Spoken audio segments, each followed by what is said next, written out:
Dawa na ipasa na sa poder kan LGU ang pagtatauning quarry permit pig sa syerto man giraray kan Mines and Geosciences Bureau na di naaabuso ang yamang mineral sa Albay urog na ang gikan sa Bulkang Mayon.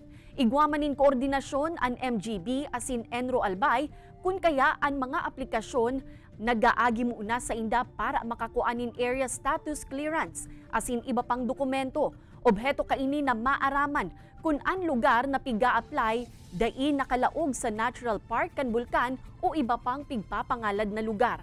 Sa bilog na Albay, 139 na ang natauanin permit ngunya na taon mantang dakul naman na quarry operations ang naipasara huli sa mga pagbalgar.